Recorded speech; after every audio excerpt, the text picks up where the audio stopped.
The Story of Dr. Dolittle by Hugh Lofting. Chapter 1. Puddleby. Once upon a time, many years ago, when our grandfathers were little children, there was a doctor, and his name was Dolittle. John Dolittle, M.D. M.D. means that he was a proper doctor, and knew a whole lot. He lived in a little town called Puddleby on the Marsh. All the folks, young and old, knew him well by sight, and whenever he walked down the street in his high hat, everyone would say, "There goes the doctor." "He's a clever man." And the dogs and the children would all run up and follow behind him, and even the crows that lived in the church tower would caw and nod their heads. The house he lived in, on the edge of the town, was quite small, but his garden was very large, and had a wide lawn and stone seats, and weeping willows hanging over. His sister, Sarah Dolittle, was housekeeper for him, but the doctor looked after the garden himself. He was very fond of animals, and kept many kinds of pets.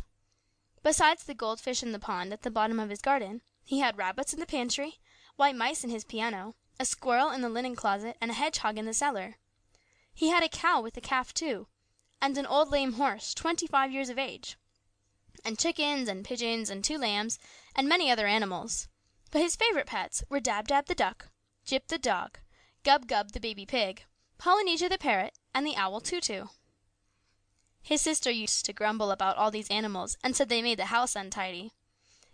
And one day, when an old lady with rheumatism came to see the doctor, she sat on the hedgehog, who was sleeping on the sofa, and never came to see him any more, but drove every Saturday all the way to Oxenthorpe, another town 10 miles off, to see a different doctor. Then his sister, Sarah Dolittle, came to him and said, "John, how can you expect sick people to come and see you when you keep all these animals in the house? It's a fine doctor would have his parlor full of hedgehogs and mice. That's the 4th personage these animals have driven away. Squire Jenkins and the parson say they wouldn't come near your house again, no matter how sick they are. We are getting poorer every day. If you go on like this, none of the best people will have you for a doctor."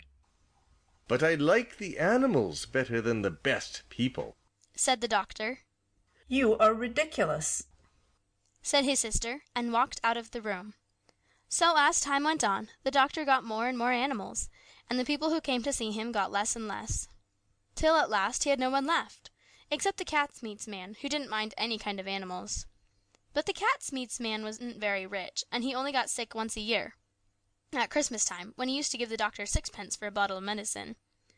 6 pence a year wasn't enough to live on, even in those days long ago, and if the doctor hadn't had some money saved up in his money box, no one knows what would have happened. And he kept on getting still more pets, and of course it cost a lot to feed them, and the money he had saved up grew littler and littler. Then he sold his piano, and let the mice live in a bureau drawer, but the money he got for that too began to go, so he sold the brown suit he wore on Sundays, and went on becoming poorer and poorer. And now when he walked down the street in his high hat, people would say to one another, "There goes John Dolittle, M.D." There was a time when he was the best known doctor in the West Country. "Look at him now." "He hasn't any money and his stockings are full of holes." But the dogs and the cats and the children still ran up and followed him through the town, the same as they had done when he was rich. End of chapter 1.